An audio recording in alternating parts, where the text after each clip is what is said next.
네, 만나서 반갑습니다. 예, 듣기로는 또 해외에 계신 또 성사님께서 많이 모이셨다는 또 얘기를 들었고, 또 이 일에 대하여 또 복음에 대한 또 본질을 또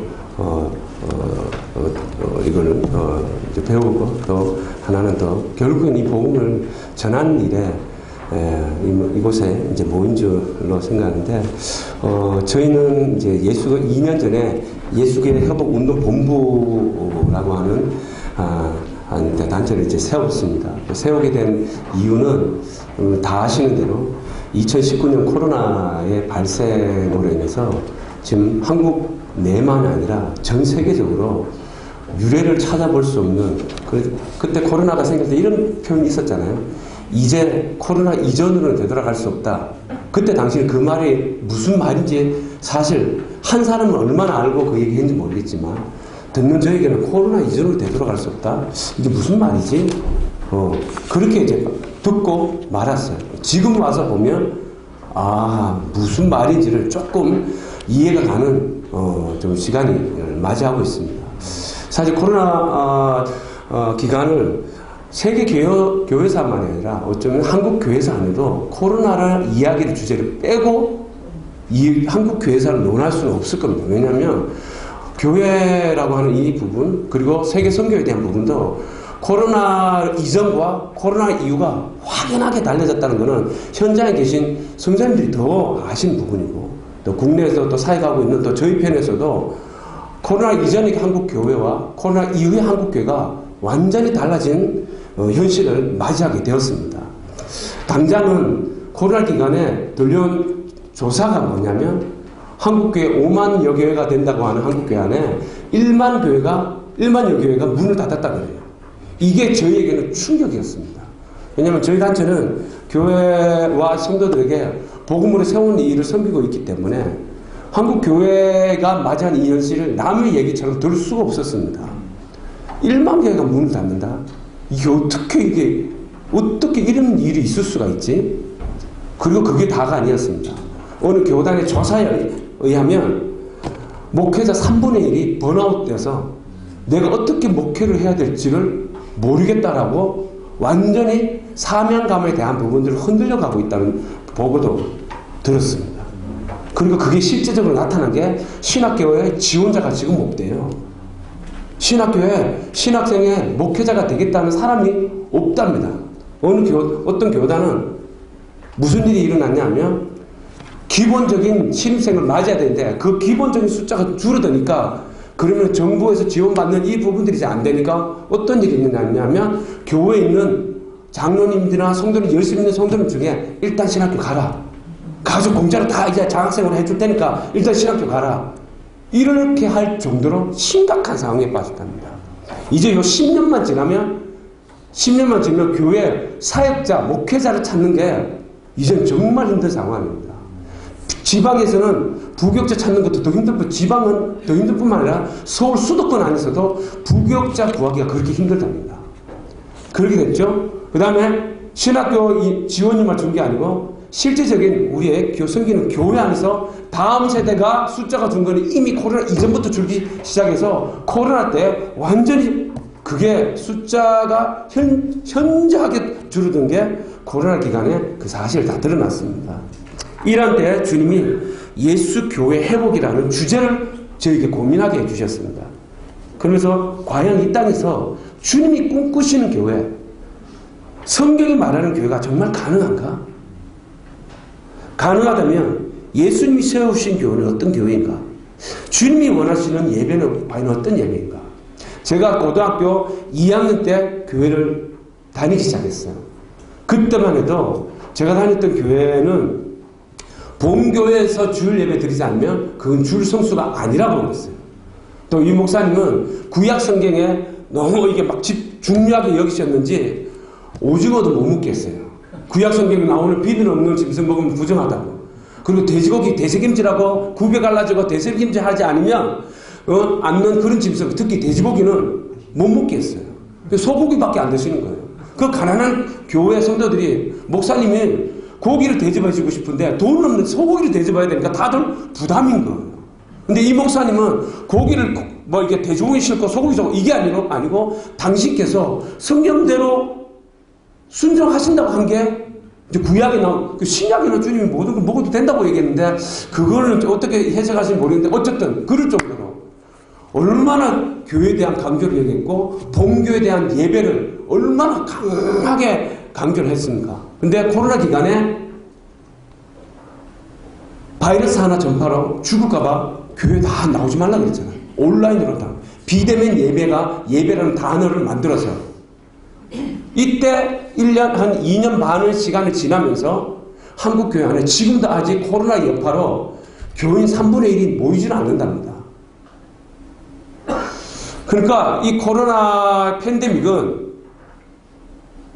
한참 우리 한국교회 부흥할 때 60년대, 70년대, 80년대, 90년대까지 막 급격한 부흥이 일어날 때 한 20년 전부터 무슨 얘기가 나왔냐면 한국교회 이들어가면 위기다. 우리 여기서 개혁해야 된다. 라고 여기저기서 말이 나오는데 그때까지만 해도 누구도 하나 이 위기에 대한 메시지에 대하여 귀담아 듣는 사람이 거의 없었습니다. 왜냐하면 여전히 성도들 나오거든요. 여전히 헌금 들어오거든요. 그러다가 1200만 명 모인다고 할 때 4천만 명일 때 기독교 인구가 1000만 명이에요. 1200만, 1000만 명이라고 그랬어요. 그 길거리 다니면 4명 중 한 사람이 기독교인이라고 그랬잖아요. 그러다가 한 10여 년 전에 그 1000만 명이었던 1200만 명이었던 기독교인이 다 조사했는데 몇만 명 됐냐면 800만 명대로 뚝 떨어졌습니다. 4천만 명일 때 인구가 4천만 명일 때 1000만 명을 얘기하다가 5천만 명으로 인구 늘어났는데 1000만 명이 늘어났는데 기독교인 수는 200만 명이 떨어져서 800만 대가 되었다 그랬습니다. 10년 훨씬 전에. 근데 최근에 코로나 조사를 이후에 조사를 했는데 몇만 명이 됐냐면 500만 대로 뚝 떨어졌답니다. 거기에는 별 기독교 이름으로 가지고 있는 이단까지 다 포함해서요.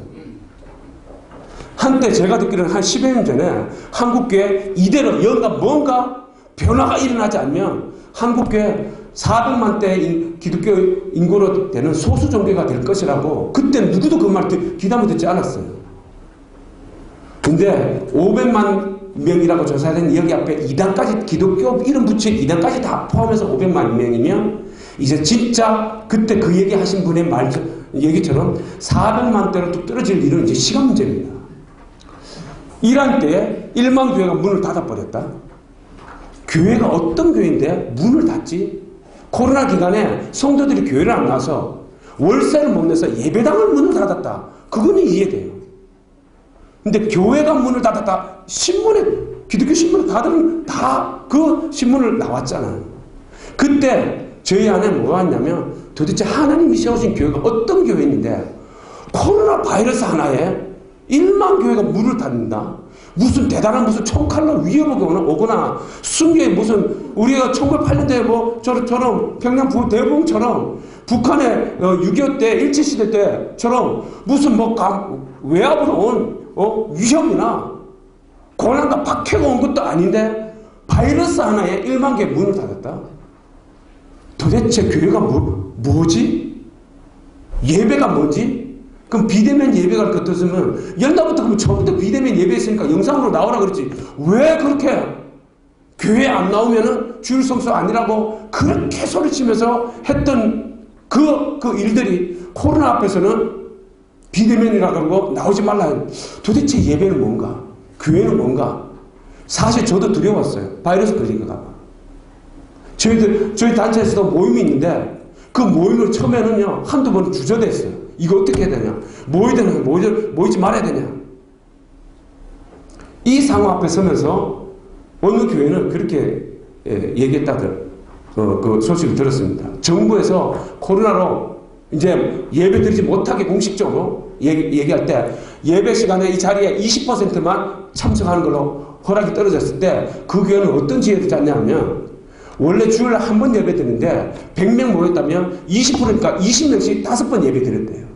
그래서 코로나 기간에 단 한 번도 성도들 중에 나 예배 나오기 싫어 이런 사람 빼고는 나 예배 드리고 싶어라고 한 교인들 중에 코로나 기간에 한 번도 주일 예배를 빠진 적이 없다 그래요.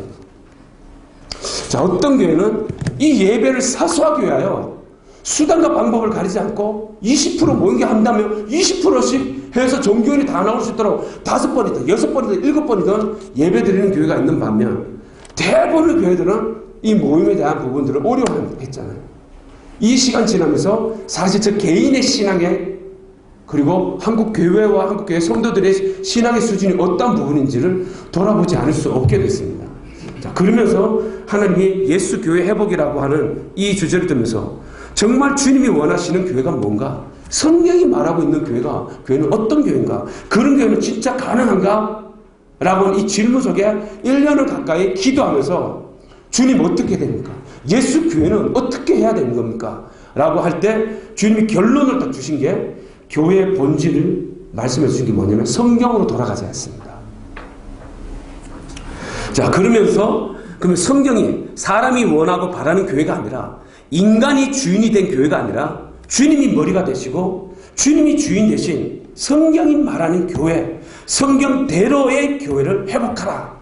이 말씀 주시면서 그러면 성경에서는 도대체 무엇을 얘기하고 있는가? 라고 하는 부분을 하면서 이 일에 순종하려고 저희들이 고민하고 기도하는 중에 이 책을 보게 해주셨어요. 이 책. 저는 이 책이 있는지도 몰랐습니다. 조성 목사님과 교제는 좀 했지만 이 책이 있는지 뒤늦게 이 책을 보면서 내용을 보는 중에 저희들이 하고 있는 복음사역과 거의 한치도 다를 바 없는 함축적인 압축적인 응진 성경을 딱 응집해서 짜내라 그러면 이 내용이라고 말하고 싶었어요. 이 책을 만나면서 이 책을 가지고 이걸 가지고 하자. 여기서 말하는 성경의 내용이 함축적으로 여기에 들었으니까 이걸 가지고 우리가 이 복음을 전해서 이 복음을 생명된 증인된 자들을 일으키자. 이렇게 해서 이제 아침빛 성경 강좌라고 하는 모임이었어요. 작년 3월 달에. 자, 그때 그런 모임을 해서 그 가운데 있는 분들을 가지고 요 내용을 가지고 저희들이 12주를 시작하게 됐습니다. 저희들이 이걸 한 거는 한번 성경 공부 좀 해볼까? 사람들이 코로나 기간 잘 안 모이니까 다시 시작해가지고 다시 코로나 이전의 신앙을 다시 회복시키자. 이런 의미로 하는 게 아니고요. 저희들에게는 교회 회복, 예수 교회 회복이라고 하는 여기에 사활을 걸고 어떻게 하면 예수님이 원하시는 성경대로의 교회가 가능한가? 그걸 두고 기도하면서 고민하면서 1년 동안의 시간이 지나면서 저희는 생명줄 같은 마음으로 이 내용을 붙잡았습니다. 그러면서 이 일을 하기 시작했어요. 사람들 불러 모았는데 그리고는 이제 4주 동안 한 주에 한 번씩 모이는 이 4주 동안에 성경에서 뭘 얘기하고 있나라는 걸 나누면서 그 모였던 40분 중에 자, 우리가 앞으로 12주 동안 12주가 아니죠. 12주도 정해지지도 않았습니다. 이 책은 그때는 저희들이 보지 않았을 때고요. 자, 우리가 뭔가를 할 텐데 예수교회 회복을 위해서 뭔가 할 텐데 여기에 우리가 뭘 할지 우리도 결정되지 않았다. 근데 우리가 뭔가 하면 함께 하신 분 신청서 내가 이거 신청서 돌렸어요. 40명 중에 17분이 신청했어요. 뭘 할지도 모른 채 신청한 거예요. 그러면서 우리는 돌아와서 자, 우리 이제는 17분이 신청했는데 우리 어떻게 했냐. 이분들은 예수 교회 주님이 말했잖아요. 성전은 교회는 건물이 아니라 너의 심령이 성전이라고 했잖아요. 이분들이 하나님이 꿈꾸시는 성경이 말하는 성경에서 말하고 있는 성전 그 한 사람을 세우기 위해 우리 이제 뭘 해야 되냐. 그러면서 모여서 기도하면서 한 논란 중에 이 책을 던져주셨어요. 그러면서 여기를 보면서 내용을 보는데 너무 뻔한 거예요. 내용이 처음에는 너무 뻔한 거예요. 있기에 이거 우리가 다 하는 거 아니야? 다 하는 부분인데 하면서 얘기하다가 이 내용이 한 3강까지 조금 우리 안에 뭐가 있었냐면 이걸 다 하는 거 또다시 이걸 해야 되는가? 사람들 다 하는데 왜냐면 제자훈련이 한국 교회 안에 제자훈련 안 해본 교회가 웬만하면 열심히 있는 교회 중에 없는 교회가 어디 있겠어요? 다 제자훈련 다 해봤잖아요. 그러면서 3주 동안은 저희들 안에 특히 제가 이걸 보면서 아까 이제 예를 들 수 있죠. 여기 뭔가 좀 더 들어가야 되는 거 아니야? 뭔가 이거 해야 되는 거 아니야? 이러면서 3주를 지났어요. 한 주 하고 우리끼리 안에 토의하고 이걸 가지고 저희는 소그룹으로 진행했거든요. 왜냐하면 1대 다수로 하는 것도 유익되는 거 분명히 있는데 이걸 처음에 주님이 말씀해 주실 때는 뭐냐면 생명이 생명을 낳는 원리로 우리 1대를 하자. 1대를 제가 제일 싫어했습니다. 제가 제일 반대했습니다. 1대 부담스럽습니다. 저는 1대를 못합니다. 막 할 때 다른 사람들은 그 물결에 떠올려 가야 될 물결인데 저 혼자만 버티고 앉았어요. 제가 이때 진짜 싫어하는 사람이거든요. 얼굴 빤 쳐다보면서 둘이 앉아서 뭘 얘기를 해요. 그냥 막 부담스럽지, 얼굴 쳐다보는 것도 막 부담스러워 죽겠는데 일대 말하니까 제가 너무 힘들어가지고 안 그래도 마음 모르는데 이 내용 보면서도 은혜 처음에는 솔직히 말해서 3주 동안 은혜가 안 됐어요.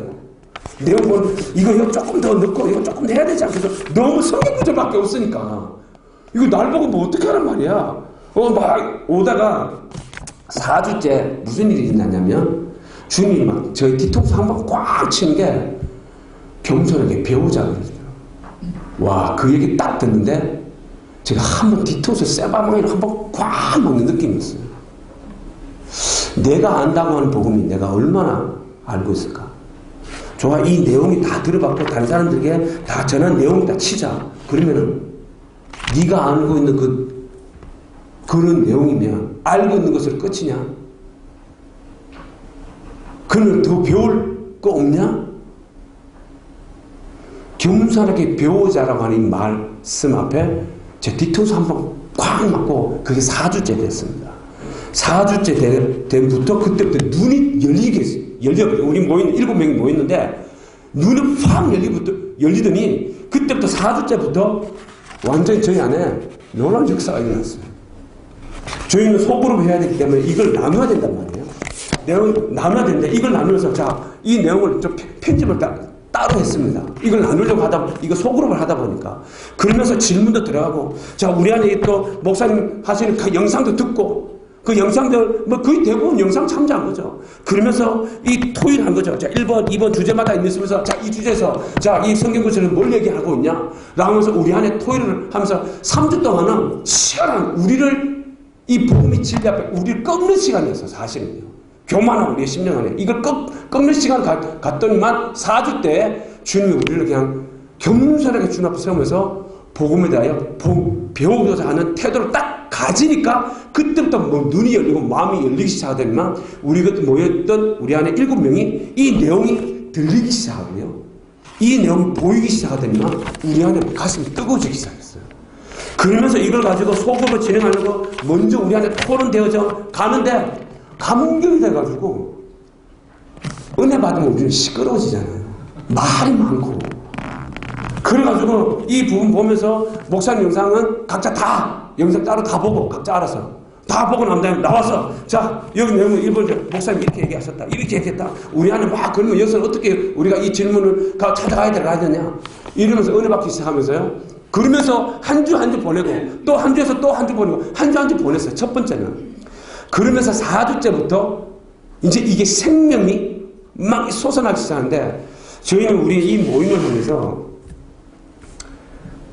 성경의 본질, 핵심 그게 예수가 그리스도라고 하는 너무나도 당연한 이 내용이 내 안에 생명이 이제 생명이 되었어요. 지금까지 성교사로 저도 성교사로 헌신해서 왔죠. 근데 은혜에서 더 은혜로 들어가야 될 텐데 생명에서 더 생명으로 나아가야 될 텐데 이걸 받으면 누구보다도 복음이네.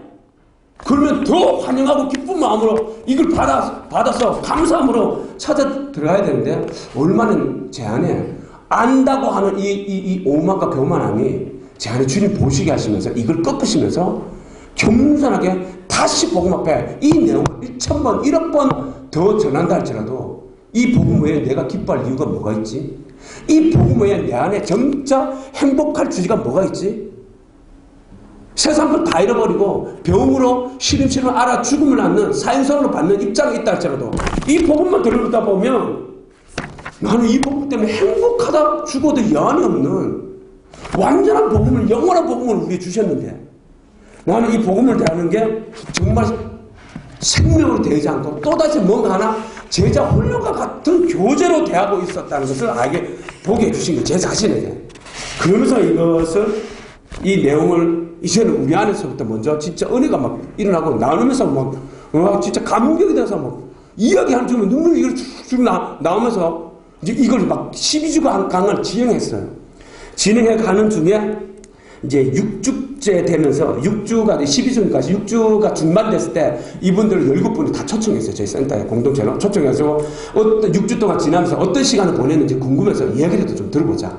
그래서 초청해가지고 이분들 나누어 주는데 이분들이 자기들에게 이걸 요청해 주셔서 이걸 이 자리로 초청해 주셔서 너무 감사하다면서 자신 안에 이 6주를 지나면서 무슨 일이 일어났는지를 얘기를 해주더라고요. 와, 감동이, 저희가 나눈 것보다 그분들이 나누는 게 더 은혜였어. 그리고 그 하루에 모임 끝나고 이제 식사를 하고 이제 집에 돌아갈 때쯤 어느 한 분이 뭐라고 얘기하냐면 여기 있는 저희들 한 장씩 한 장 이게 요 장수대로 몇 장씩 매주마다 발송했단 말이에요. 우편으로. 그러면서 뭐라고 얘기했냐면 혹시 이거 깨끗한 용지 교제 용지 없냐 이렇게 물으시는 거예요. 왜 그러시냐고 물으니까 아, 내가 이거 6주를 하고 보니까 내가 이거를 다른 사람에게 전하고 싶은 마음이 일어난다는 거예요. 자기는 배우느라 여기에 막 낙서를 해가지고 기록을 해가지고 이걸 다른 사람에게 복사해 주기가 좀 그렇다. 그때 제 안에 무슨 생각이 딱 드냐면 이게 뭐지? 이렇게 된 거예요. 12주 중에 절반을 했는데 6주 만에 6주를 하고 나서 나도 이 내용을 전하고 싶다라고 하는 갈망이 생겨났다는 거예요. 이게 저는 개인적으로 충격이었습니다. 저희는 원래 이걸 재생산하려고 한 게 아니고 예수 교회 회복을 어떻게 하면 되냐. 이 한 사람을 복음의 성경의 생명을 가진 성경이 말하고 있는 핵심 본질 이 예수가 그리스도라고 하는 이 진리를 생명을 붙든 정의한 사람을 세우자고 일을 한 건데 6주 만에 이걸 훈련적으로 참여한 분 중에 나 이거 다른 사람에게 전하고 싶다고 하는 얘기를 듣고 그때 저희가 도전을 확 받고 다른 사람에게 도전했습니다. 자, 다른 사람도 혹시 우리처럼 조장이 돼서 이 복음을 전할 사람 도전합니다. 해보십시오. 저희들이 실제적으로 이걸 배울 때나 목사님 영상을 통해서 우리가 배우고 토론할 때나 그리고 제가 증인이 되어서 다른 사람에게 나눌 때랑 완전히 달랐어요. 내용이 다른 게 아니라 이 내용이 제 안에 스며드는 농도가 다르다는 거였어요. 그러면서 도전했죠. 여러분들도 조장이 되어봤으면 좋겠습니다. 이건 해봐야 합니다. 그냥 훈련성으로 배울 것도 은혜인 건 맞지만 이걸 다른 사람에게 암만큼 배운 대로 암만큼만 전해보시라고. 그러면 여러분 안에 분명한 이 진리가 전하기 위해서는 반드시 그냥 한번 대충 할 수 없죠. 이거 가지고 준비를 하죠. 어떤 분은 일주일에 이걸 4번 본대요. 한 번은 뭐냐면 배우기 위해서 예습하고 강의 때 한번 배우고 끝나고 나서 복습 한번 하고 자기가 조장이니까 조원에게 가르치기 위해서 또 한 번 보고 매주마다 12주 동안 이걸 4번씩 봤다는 거예요. 그러니까 처음에는 자기가 조원일 때는 은혜 받는 것도 충분했는데 조장이 되다 보니까 조원 때하고 완전히 다르다는 거예요. 이 내용이 이제 막 더 실제적으로 진리가 내 안에 생명이 되어서 막 이게 와서 다른 사람이 전할 때 역사가 일어났는데 이걸 얘기 들으면서 제 안에도 도전이 됐어요. 그리고 훈련생 1기생 끝나고 나서 다시 2기 모집을 찾았죠. 그때는 홍보를 안 했습니다. 우리가 기도하고 주님이 생각나게 해주신 사람에게 우리가 이 내용을 그 사람에게 이런 내용이 있는데 당신 할 거냐? 제자를 찾자. 이 복음을 받을 준비된 주님이 준비해놓은 합당한 사람, 평안의 사람을 찾자. 이래가지고 우리도 다 같이 기도했어요. 그리고 조언을 했던 분들도 조장으로 당신들도 기도해라. 기도해가지고 이걸 가지고 또 새로운 조언을 찾기 위해서 기도하자. 그러니까 가장 먼저 생각나는 사람은 뭐냐면 가족이었을 때거든요. 그러면서 이 일이 전파되는 확신이 일어나는데 이걸 하면서 제 안에 먼저는 제 안에 복음이 더 명확해졌어요. 여러분 그 돋보기 아시잖아요. 돋보기. 빛을 이렇게 보면 제가 이걸 하면서 이걸 하나를 깨달았어요. 돋보기를 빛이 뭐 있나라고 싶은데 빛이 분명히 있는 사실인데 이 빛이 무슨 힘이 있나라고 싶은데 돋보기에 대하여 빛이 딱 쪄있면 빛이 응집이 되면 까만지 우리 뭐 초등학교 국민학교 때 해봤잖아요. 까만 종이 태우는 그런 능력이 나타나는 거예요. 하나님의 말씀은 성경은 단순하고 명확하고 강력한 이 말씀을 주님이 이 과정 속에서 점점 저희들이 배우게 해주시는데 저희 한 해 작년에 3월달에 시작해서 작년 한 해만 해도 이 교재를 이제 저희들은 이제 인쇄를 우리가 받고 또 우리가 하고 있기 때문에 목사님 다 무료로 나눠주셨는데 저희는 무료로 받아놓고 우리는 인쇄하고 다 해야 되기 때문에 대가 지불을 해야 된다. 이거는 그냥 무료로 받아서는 안 된다. 이래가지고 소정의 재정을 받고 판매를 했습니다. 판매를 했는데 근데 이게 작년에 몇 건 나간지 아세요? 100건 넘게 나갔어요. 그 말은 뭐냐면 100명이 넘는 분이 이 과정을 제자에 놨다는 거예요. 제가 제일 듣기로는 제자가 몇 개까지 왔냐면 7개, 그러니까 뭐죠? 7번의 제자까지 생긴다는 거예요. 재생산이 계속 생기는 거예요. 희한하게 어떤 분이 그렇게 얘기하시더라고요. 와, 이걸 하는데 자꾸 이 내용 있는 복음을 전하고 싶은 마음이 주체할 수 없다고. 그래서 다른 사람이 계속 전하고 싶다라고 하는 거예요. 이거 제가 1년 지나면서 이제 저에게 이걸 하시는 분들이 이렇게 안내를 합니다. 이 모임은 제자 훈련도 아니고 성경 공부도 아닙니다. 오직 성경이 말하는 복음인 예수가 그리스도라는 진리에 초점 집중해서 그 복음을 마음에 확신하는 믿음과 그 믿음으로 끝나지 않죠. 믿음은 반드시 삶의 결과로 나타나는 순종에 따른다는 말인 거죠. 그 믿음과 순종하는 정의를 세우는 모임입니다. 라고 저희는 그렇게 소개를 합니다. 자, 저도 결국 이제 여러분들도 이 부분을 이제 들으시고 이 부분을 적용하실 텐데, 저는 이제 한 가지 도전을 들고 싶은 분은 이제 다들 선교자시고 또 목회자시고 하시니까 보통은 일방적으로 가르치는 역할을 많이 해오셨단 말이에요. 그것도 굉장히 중요합니다. 중요한데, 근데 저희처럼 이런 실험을 한번 해보시겠습니까? 성도들로 하여금 가르치는 자가 되도록 한번 세워보시겠습니까?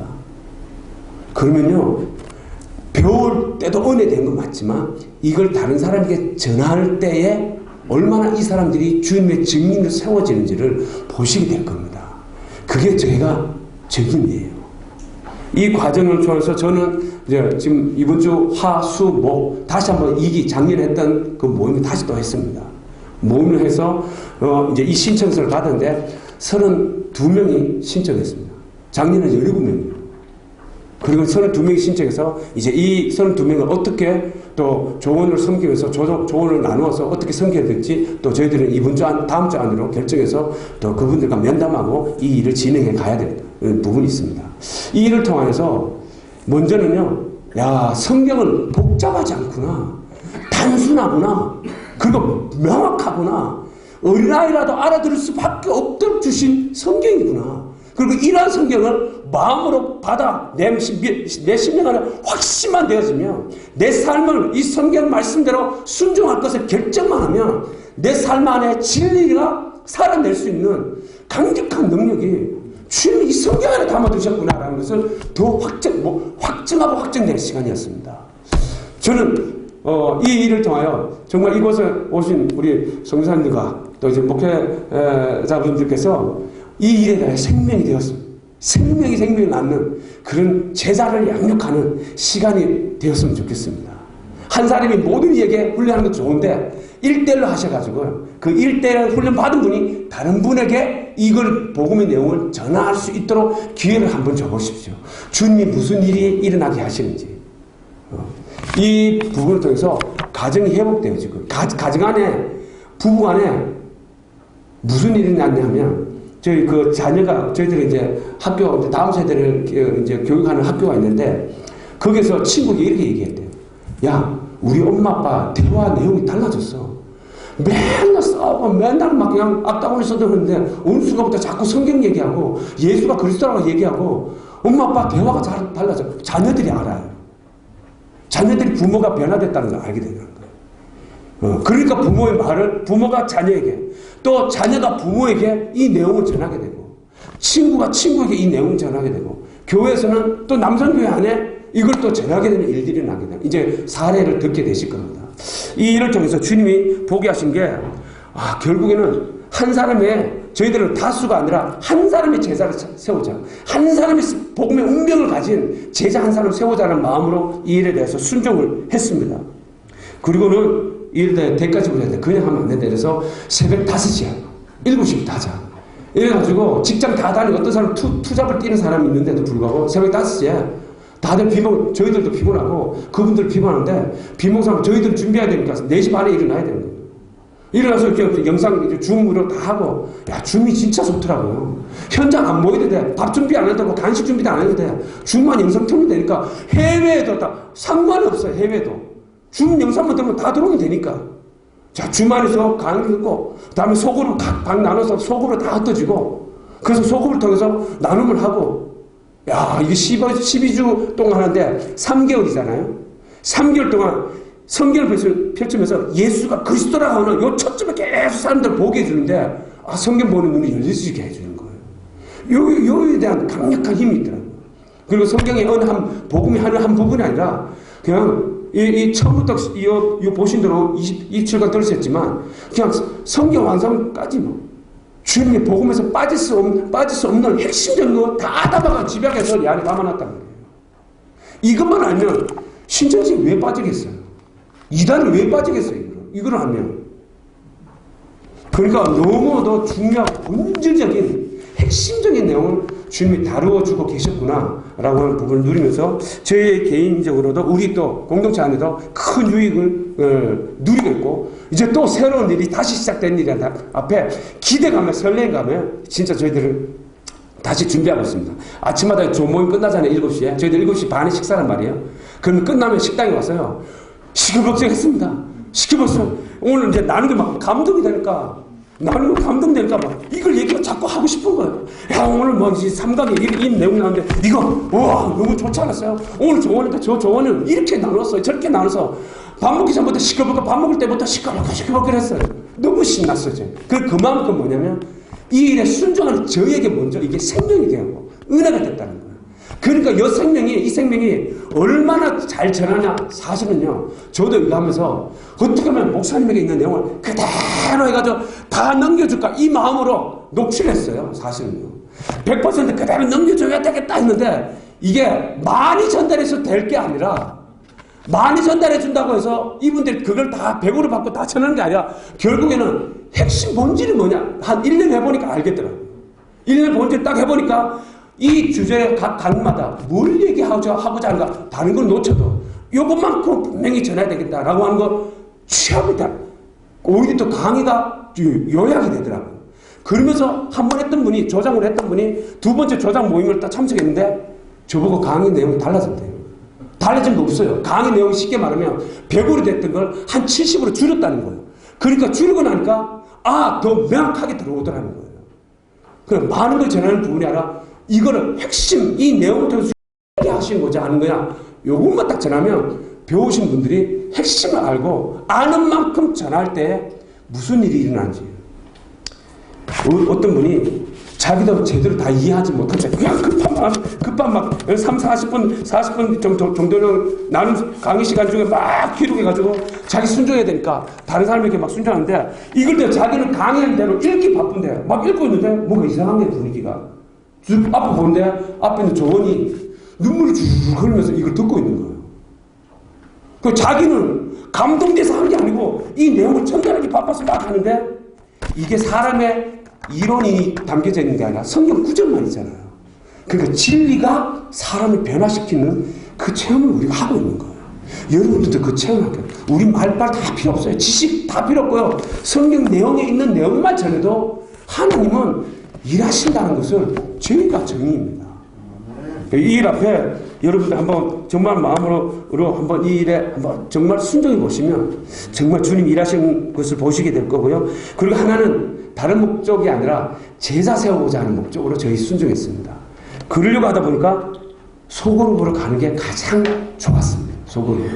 그리고 그래야지 그 사람 마음 안에 있는 심령의 이 진리 들으면서 어떻게 비춰졌는지를 얘기를 듣게 되고, 다른 사람에게는 말할 수 없는 부분들을 이 진리 옆에 서다 보니까, 이게 뭐냐면 예습을 해야 되니까, 훈련생도 예습하면서 주님 자기 안에, 그리고 나누면서 자기 안에 있는 내용으로 수수수수 막 나오기 시작하는데, 그러면서 서로 막 죄송합니다, 서로 이야기하면서 나도 꺼내가 막 얘기 나오고, 이 진리 앞에서 내가 어떤 모양이었는지 어떤 모습이었는지 이게 막 얘기가 내가 사람이 하나가 확 되어가는데요, 한 12주 가면요 한 12년 함께 산 것 같은 느낌이 들어요. 그런 막 마음이 확 하나가 돼요. 함께 산 가족도 정말 우리에겐 기쁨인데 이 진리 안에서 하나 되어져가는 이 기쁨이 진짜 크더라고요. 저는 여러분 정말 좋은 선택을 하시고 이곳에 와주셔서 너무 감사드리고 또 여러분을 통해서 주님이 또 어떻게 하나님 행하신 일들이 일어날지 굉장히 궁금하고 또 목사님 통해서 또 듣게 될 걸 기대가 됩니다. 이제 이제 다음 분 오셔서 이것을 실제 순종했을 때 어떤 일이 일어난지 사례에 대해서 조금 나눠드리겠습니다.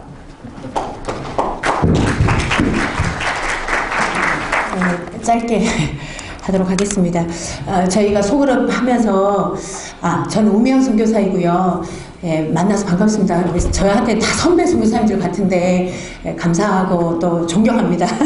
근데 어쨌든 저희가 요 아침빛이라는 요 이름으로 좀 바꿔서 저희가 소그룹을 시작하면서 결국 이걸 하면서 좋았던 한 가지를 말하자면 집중이었다는 생각이 듭니다. 집중. 그러니까 예수 그리스도께 대한 집중이 진리 안에서 우리 안에 온 마음을 쏟아서 예수가 그리스도이심에 대한 이 집중으로 나갔을 때 진리가 없어서도 아니었고 진리를 몰라서도 아니었는데 이것들이 우리 안에 불이 되기 시작하고 그리고 이걸 전할 때 그러니까 내가 들을 때도 너무 좋은데요. 저희가 내 입을 열어서 이게 진리여서 그런 것 같아요. 좋은 말은 아무리 들어도 그렇게 불이 될까 싶은데 그냥 정말 진리 그 자체여서 예수가 그리스도라는 이 십자가의 예수 그리스도를 전할 때 그 능력이 각 사람 안에 주님이 성령으로 일하시는 걸 너무 많이 봤고요. 그리고 저희가 또 소그룹을 했던 중요한 이유 중에 하나는 이 복음 다 하는데 삶은 아니야. 내 삶은 또 내 마음대로 살아. 삶 따로 복음 따로 말씀 따로 내 실제 따로 이렇게 되는 것들에 대하여는 현실 따로 이렇게 되는 것들에 대한 고민이 있어서 요걸 소그룹 하면서 정말 우리의 내면을 자꾸 꺼내놓는 진리 앞에서 뭐가 오라. 만약에 예를 들면 1가가 성경의 복음이잖아요. 그럼 거기에는 갈라디아서 교회에서 다른 복음을 말해요. 그러면서 다른 복음은 없는데 다른 복음은 없나니 이렇게 선언하시는데 거기에서 저희가 질문을 이렇게 달았어요. 뭐라고 달았냐면 당신에게 기쁨의 이유, 슬픔의 이유 이걸 딱 나누면서 복음이라고 할 때 기쁜 소식인데 우리에게 전부를 주신 예수 그리스도의 복음인데 너의 삶에서 네가 여전히 웃고 즐거워하는 때는 뭐야? 좋아할 때는 뭐야? 기쁠 때는 뭐야? 슬플 때는 뭐야? 우울해지는 이유는 뭐야? 그렇게 핫딱지가 나는 이유는 뭐야? 이렇게 나누는 이런 질문을 넣어서요. 복음은 이렇게 있어서 나는 복음 다 알아. 그런데 삶에 오면 하나도 우리 삶을 변화시킬 수 없는 이런 영역이 있어서 질문을 달아서 예수 그리스도가 결론이 될 수 있도록 우리에게 복음이 있다는 것에 대하여 확증할 수 있도록 예수 그리스도가 있으면 우리에겐 전부된 답이 있고 결론이 있다는 것에 대해서 그분이면 충분한 것에 대해서 이렇게 나누는 질문을 넣은 거죠. 저희가 그렇게 해서 어쨌든 내면화시키는 작업. 그러니까 복음 다 하는데 나는 안 돼요. 여전히 말씀대로 살기 힘들어요. 나 순종이 어려워요. 이렇게 할 수 없도록 계속해서 진리 앞에 내 마음을 열고 우리의 안 되는 것들, 우리의 정말 여전히 세속적인 것들, 여전히 인간적인 것들, 여전히 나 중심적인 것들 계속해서 드러내어서 좀 살피는 시간들이 있었어요. 저도 저 1년간 1대1로 1대3으로 해서 한 10번 정도 넘게 한 것 같아요. 제가 1가부터 12가까지를 거의 내용을 말할 수 있을 정도로 누구를 만나도 제가 최근에 강의를 한번 하러 갔었는데 제가 말이 빠르죠 어르신들 죄송해요. 근데 잘 들리긴 하시죠 그죠? 강의를 갔는데 제 강의의 반이 이 성경의 복음 여기서 다 나오더라고요. 그러니까 이게 그러니까 보기에는 굉장히 단순하게 돼 있는데 이게 얼마나 짱짱하게 짜여져 있는 진리인지 어디를 찔러도 예수 그리스도, 어디를 찔러도 예수 그리스도 결론 갈 수 있도록 그렇게 정말 확실한 결론을 잡고 갈 수 있도록 만들어 놓은 교재인 것을 제가 하면서 여기 말씀으로만 돼 있잖아요. 이게 말씀이요. 계속 하시잖아요. 10번 정도 하시잖아요. 그 구절에 그 말씀이 다 생각나요. 그리고 그 말씀이요. 막 일부러 막 열려고 막 달달달 거리지 않아도요. 어느 순간에 내 입에서 줄줄 나오는 걸 경험해요. 기도할 때도 나오고요. 전할 때도 나오고요. 강의할 때도 나오고요. 설교하시잖아요. 설교할 때 반드시 나옵니다. 설교 잘로 쓰라는 건 아니에요. 그런데 그게 마음에 우리 심령 안에 말씀이 입혀진다는 얘기예요. 이걸 계속 나누다 보면요. 그리고 제가 이제 이미 시간이 너무 많이 간 것 같아서 다 나눌 수 없지만 몇 가지 저희가 했던 분들 중에 어떤 교회 전도사님이 어머니랑 남자 전도사님인데 어머니 전도사님이랑 같이 교회를 개최했는데 어머니랑 했으니까 얼마나 힘드시겠어요. 그죠? 근데 복음을 감격도 있었고 은혜도 있었는데 어느 순간 이게 다운이 되기 시작한 거예요. 그러다가 아침에 성경 강좌 오게 됐고, 이제 이 도전을 앞에 서서 그 17분 중에 한 분으로 참석하시게 되면서 이분이 이 주제 앞에 마음의 목마름이 있었죠. 그렇게 다운이 왔으니까 마음의 목마름이 오기 시작했고, 정말 하고 싶은, 그리스도께 전부를 드리고 싶은 이런 마음이 있다가 이 교제를 가지고 하시면서 이분이 회복되기 시작하셨어요. 회복되기 시작하면서 교회 성도들에게, 이게 저희가 1대1로 했잖아요. 그죠? 그래서, 그러니까 뭐, 두 분, 한 분 이렇게 모아서 이걸 나누기 시작했고, 와, 예수가 그리스도야. 내가 다 아는 복음이었는데, 예수가 그리스도야. 이 진리가 그의 영혼 안에, 계속해서 일어나는 건 거죠. 실제로 이걸 나누다 보면요. 그러니까 대충 말로 나누는 게 아니라 지시천대를 하는 게 아니잖아요. 이 진리는요. 그러다 보면요. 이걸 준비하시는 분들이 어떤 일이 있냐면, 제가 여러분들의 사례를 들었는데, 정말요. 그러니까 어떤 지사님 한 분은 일주일 내도록 이걸 준비한다는 거예요. 그러니까 설거지를 하면서도 예수가 그 내용을 계속 말씀과 함께 그 내용을 계속 숙지하고 입으로 혼자 막 나눠보기도 하고, 왜냐면 목회자가 아닌 이상 누가 앞에서 이런 걸 나눠본 적이 별로 없잖아요. 그러니까 일주일 내도록 이 마음에서 떠나질 않는다는 거예요. 그러니까 계속 설거지를 하면서, 그리고 이게 진짜 이 진리가 내 거 맞아? 나는 이 진리로 살고 있어? 나는 이 진리에 정말 나를 드리고 있어? 하는 이런 모든 질문과 함께, 그리고 이걸 전하기 위해서, 담대하게 전하기 위해서 이 진리를 계속 나누는 일들을 하면서, 그러니까요, 일주일을 하고 나니까 정말 그 집중이 나올 수밖에 없는 거죠. 그러니까 예수가 그리스도라는 이 전도사님이 그렇게 성도들과 나누면서 회복되기 시작했고, 그리고 그 성도들을 제가 그 교회 가서 예배를 한번 같이 드렸는데, 구강에 가면 예수 그리스도로가 나와요. 이걸 제가 삼위일체라고도 이렇게 하는데, 거기에 보면 이 삼위일체를 삼위 하나님을 설명하고 난 다음에 끝에 가면, 그러니까 그분이 나의 주인이시라는 이 딱 결론이 나와요.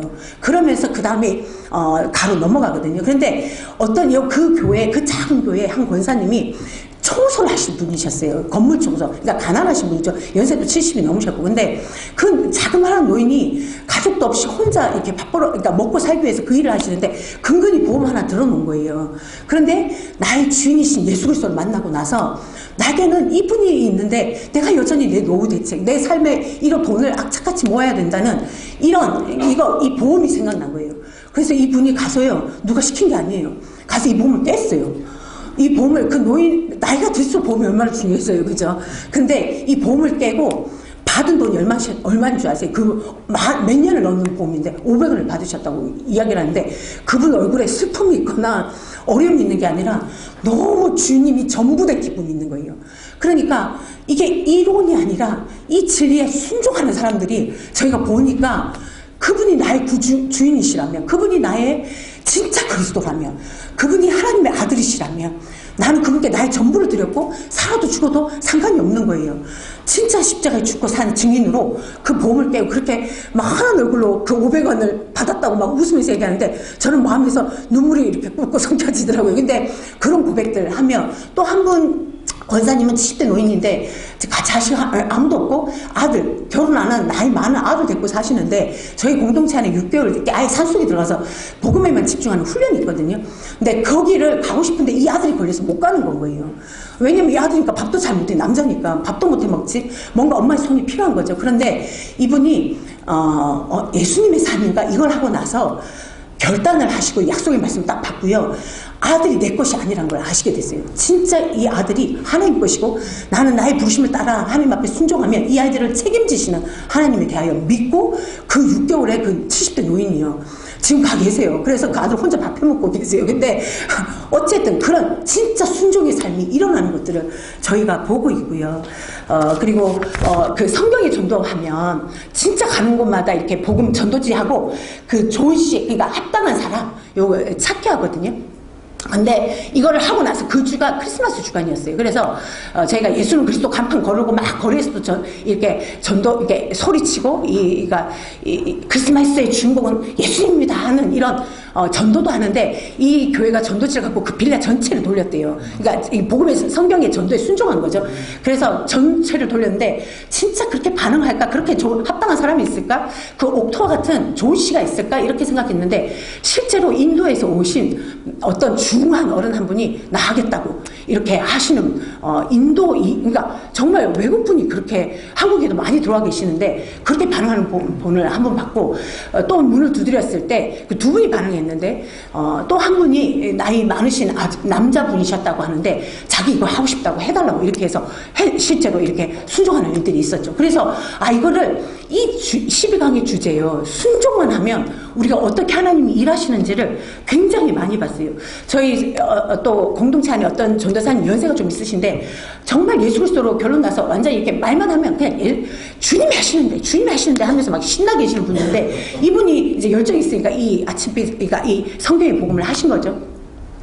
그러다가 이분은 막 이걸 하고 나니까 막 마음에 불이 일었어요. 제가 알았어요.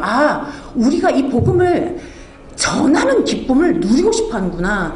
기회가 없어서 그렇지 이 복음을 전하는 기쁨을 그러니까 그거를 내가 내 일이 아니야 라고 했거나 나는 할 수 없어라는 이것이 우리 안에 한계를 지어놓은 우리의 막이 있는 거지. 사실 이걸 한번 뚫어가면 정말 저희가 그러니까 이분은 진짜 만나는 삶마다 이걸 붙들고 하세요. 심지어는 휴가 때 노숙자들한테 가가지고 막 이분들을 막 깨워가지고 그러니까 뭐 누가 연결고리를 해주셨던 것 같아요. 그래서 막 함부로 막 그렇게 한 건 아니신 것 같고 연결되었던 그분과 함께 나가서 막 밤새 그 복음을 전했다 얘기를 저한테 한 번 해주셨고 또 한 분은 막 방에 처박혀가지고 나오지도 않는 형제 찾아가세요. 막 밥 해먹으면서 1박 2일로 12강을 쫙 훑어서 해주셨다고 이렇게 얘기를 하더라고요. 근데 제가 막 흥분이 되더라고요. 우리 안에 이런 기쁨이 있구나. 복음을 전하는 기쁨, 복음을 전해야 하는 기쁨, 그리고 이걸 전할 때 우리 안에 얼마나 우리가 이 기쁨을 위해서 존재하는지에 대해서 복음을 전하는 게 누군가의 어떤 목회자 한 사람의 몫이 아니라 우리 모든 성도는 복음을 전하는 이 기쁨을 누리고 싶어 한다는 것에 대해서 알게 됐고요. 그리고 실제로 뭐 아까도 이제 나누어 주셨지만 가족 안에요. 남편에게도 하는 경우도 있었고 그 중학교 10%는 북한도 안 쳐들어온다는 중학교 여자아이 둘에게도 나누는 아빠가 있었는데 사실 이분은 제가 속으로 파면서 성경 지식이 없다 이런 생각이 들었던 분인데 막 거기 보면 우리의 아비가 사단이다 막이다 뭐 이제 이런 그러니까 우리의 어떤 존재됨을 나누는 부분에 있어서 깜짝 놀라면서 자기는 한 번도 그렇게 생각해 본 적이 없다. 나는 마귀 자식이라고 생각해 본 적이 없다. 막 이렇게 말씀하시는데 어쨌든 사실은 범죄한 우리의 존재에 대해서 그리고 예수 그리스도가 우리를 어떻게 구원하셨는지에 대해서 사실 그렇게 선명하지 않았음에도 불구하고 그냥 딸들에게 그냥 그분이 아는 만큼 전한 거예요.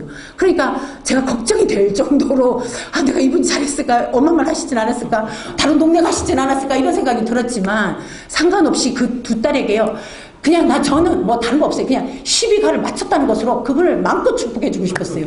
그냥 뭐 그 딸이 어떻게 반응했든 정말 어려웠을 텐데 딸들에게 하는 게 더 어려웠을 텐데 그것을 하시고 나서 순종한 기쁨이 있었고요. 그리고 실제로 지방에 사는 부모에게까지 가서 이 복음을 하고 너무 감격이 돼서 나 이거 엄마한테 너무 전하고 싶은데 그분 진짜 바쁜 분이었는데 지방까지 가서서 직장을 갖고 있었고 근데 그까지 가서 매주 12주로 가신 거죠. 가서 전하고 아버지는 막 듣지도 않으셨는데 나중에는 그 자리에 같이 조용히 와서 앉으셔서 들으시고 이렇게 하면서 부모에게 전하시는 일들도 있었고요.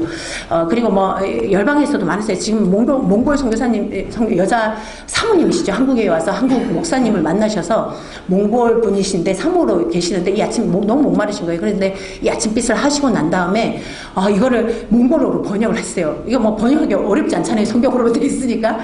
진짜 이게 너무 좋은 게 성경으로 돼 있으니까 번역이 너무 쉬워요. 인도 선생님도 번역하셨거든요. 그래서 자기가 떠나왔는데 떠나와서 이걸 했는데 그 제자가 너무 생각났어요. 인도 선생님이 다시 그까지 가셨어요. 이 12가 가지고 하고 계세요. 지금도. 근데 그 몽골 사모님도 이걸 해서 그냥 성경어를 번역해서 몽골로 번역해서 그냥 현지에 있는 자기 조국에 있는 그 어떤 사역자에게 나누셨대요. 그런데 그분이 그걸 하고 바로 그 교회 성도들을 한 그룹 지금 하고 계신다는. 그러니까 이건 누구도 인위적으로 이렇게 해라 저렇게 해라 방법을 제시하거나 막 이렇게 하면 좋겠습니다 하고 저희가 그렇게 한 적이 한 번도 없었어요. 그냥 생명을 딱 받으면요. 생명이 낫는 건요. 우리가 하는 게 아니라 진리의 성령이 그 일을 하시고 있다는 것에 대해서 알게 되고요. 그리고 우리 반에 그러니까 어떤 집사님 한 분은 교회에서 굉장히 조금 핍박을 받으셨어요. 그러니까 복음을 알고 나서 복음대로 살려고 하니까 교회가 어쩌면 굉장히 싫어하고 반대하는 이런 일을 당하신 거죠. 근데 이분이 복음대로 살고 싶으니까 너무 목마르셨던 거예요. 그래서 그냥 자기에게 주신 은혜를 이 복음을 아침에 이 성경의 복음을 하시면서 이걸 나누기 시작했는데 사람들이 갑자기 이렇게 슬슬 모여들기 시작해서 그룹이 된 거예요. 그래가지고 이분이 뭐 그냥 하려고 한 게 아니라 너무 같이 나누 나누고 싶어하는 사람들이 있으니까 듣고 싶어하고 진리를 나누면 이거를 막 이렇게 나도 해줘 이렇게 된 거죠. 그렇게 해서 그룹이 되기 시작해서 그분은 지금요 한 주간 4그룹인가 5그룹을 하고 계세요. 그리고 친구 목사님이 오셨는데 그냥 집안에 자기 집에 초대해서 막 커피 마시고 얘기했는데 성경의 복음 책이 이렇게 딱 있으니까 이거 뭐야 이랬더니 이거 이런 거야 이런 교재야 너 나랑 해볼래 이렇게 했는데 굉장히 그 센 전도자 목사님 여자 목사님이셨는데 이 친구니까 근데 막 이렇게 하더니 그 며칠 뒤에 자기 해달라고 연락이 온 거예요. 안 하겠다고 하더니 그런데 그분이 하시면서 진짜 자기가 복음에 무지했다는 것에 대해서 내가 이 복음에 대하여 정말 그렇게 내 삶에 전부로 받지 않았던 것을 고백하시고 나서 지금 그분이 성도들을 하시고 어제 집회 오셨더라고요. 그래서 처음으로 저도 얘기만 듣다가 인사하고 그랬는데 지금 교회 분들랑 계속해서 한 분 한 분 계속 이렇게 적게 많게 이렇게 하고 계시더라고요. 그렇게 해서 정말 이런 복음을 계속해서 주님이 하시는 일들이 있고요. 제가 시간이 이제 짧아서 더 사실은요 여러분 간증은 너무 많아요. 사실 간증은 뭐 이게 말로 하려면 끝도 한도 없는 간증인데 저희가 1년 하고도 근데 그래서 가장 중요한 제 간증을 하는 게 제 간증을 하고 마치고 내려가고 싶은데요. 제가 이 성경이 복음하면서 저 모태신앙이고 목사 딸인데요. 제가 예수 그리스도에 대한 예수가 그리스도야 라고 하는 이 핵심을 내 삶에 그대로 받고 살진 않았다는 걸 알았어요. 제가 복음을 모르지 않았거든요. 복음 사역을 하고 있었고 어쨌든 복음을 날마다 외치는 자리에 있었음에도 불구하고 제가 모든 순간에 예수 그리스도를 외쳤는가에 대하여는 제 안에 이걸 하면서 주님이 주신 은혜였어요. 그러니까 우리의 삶의 근본적인 문제 있잖아요. 죄와 사단과 하나님과의 단절.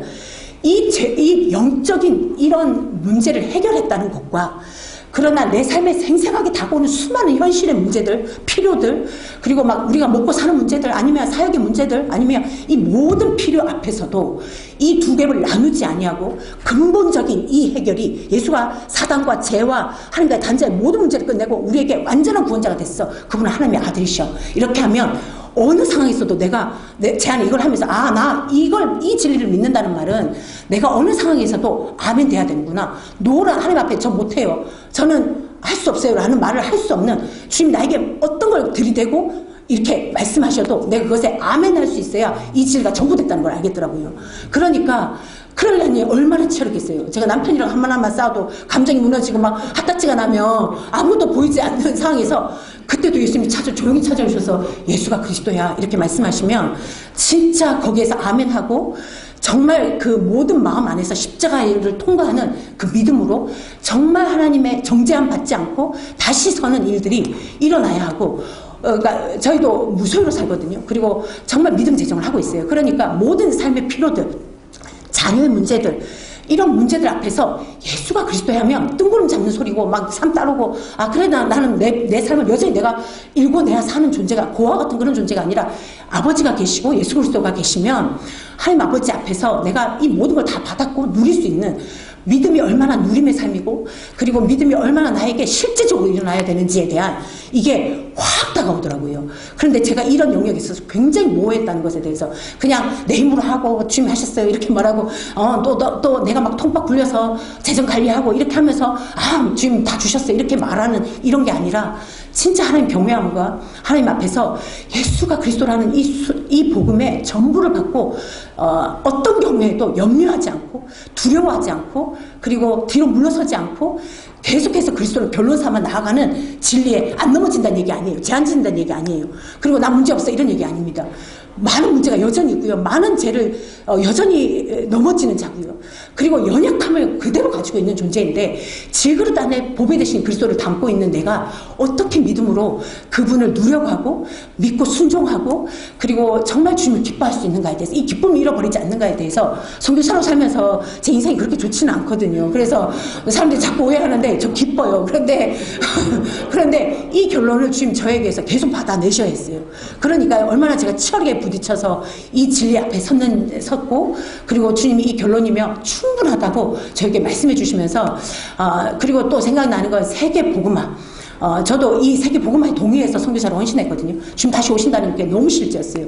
그런데 여기서 나눈 것처럼 내가 살아있을 때 내가 그분의 얼굴로 대하는 나를 오늘도 믿는 오늘이요. 내일이 아니라 뭐 일주일 뒤도 50년 뒤도 아닌 내 자식 때도 아닌 내가 오늘을 그날로 사는 것에 대한 이 영광을 다시 회복시켜 주셨어요. 성경을 전도하면서. 그러니까 제가 이 진리의 결론에서 왔는데 믿음의 선한 싸움을 하고 막 치열하게 살고 막 이렇게 하다 보니까 어느 순간 내가 저희 또 공동체로 살거든요. 여러분 공동체로 사세요. 진짜 치열해요. 죽을 것 같아요. 진짜 관계 싸움이면 뭐면 아침에 눈빛 하나만 봐도 다 보여요. 그죠? 그런 24시간 붙어 사역과 밥을 다 같이 먹고 부부도 아닌데 그렇게 사는 건 진짜 장난이 아니에요. 그런데 그 안에서 서로 행복할 수 있는 이유, 그리고 그 모든 공동체 안에서 제가 이 세계 복음화, 예수님 다시 오시는 그날을 향하여 가는 이 일에 대하여 이 주제를 할 때 저희 7명이 다 같이 울었어요. 그러니까 약간 하나님 앞 회개하는 시간이 있었어요.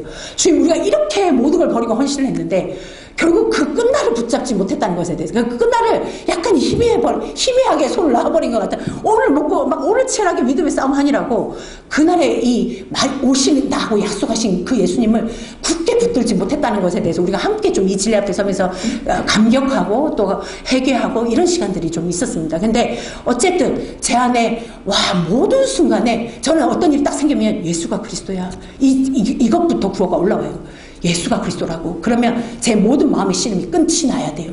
왜냐하면 예수님은 그냥 이름이 아니잖아요. 누군가 예수 그리스도를 성과 이름으로 알고 있어서 저희 속으로 안에 정말 우와 이런 사람도 있구나 이런 생각이 들었는데 그죠. 근데 예수 그리스도 우리의 구원자이시고 하나님의 아들이시고 그분이 오셔서 십자가로 이루신 이 복음이 이러하다면 진짜 제 안에 전부로 모든 순간 행복한 선교사로, 그리고 뭐 어떤 상황 환경을 바꿔주셨다는 얘기가 아니라 그걸 뛰어넘게 하시더라고요. 문제가 문제되지 않게 하시는 일들을 그 말은요 하나님 되신다는 얘기더라고요. 결국 제가 순종하면서 깨닫는 하나님을 하나님처럼 여기고 그분을 영화롭게 하고 그분을 믿는 것이더라고요. 그래서 저희가 철저하게 이 성경의 복음, 성경의 전도를 하면서 받은 은혜가 너무 크고요. 그리고 교회 회복으로서 또 교회 회복에 이 예수 그리스도의 터를 세우는 일들에 대하여 주님이 또 은혜를 주셔서 또 이 나눔하게 해주셔서 감사합니다. 진짜 뭐 간증은 너무 많아요. 이걸 다 말할 수는 없을 것 같아요. 그러나 이 진리면 정말 충분한 것에 대해서 또 나누고 더 저에게 그 은혜를 주시기를, 우리 한국교회 안에 그 은혜를 주시기를 기도하는 마음이 있습니다. 감사합니다. 제가 말을 너무 빨리 했어요. 죄송합니다. 제 시간이 죄송합니다.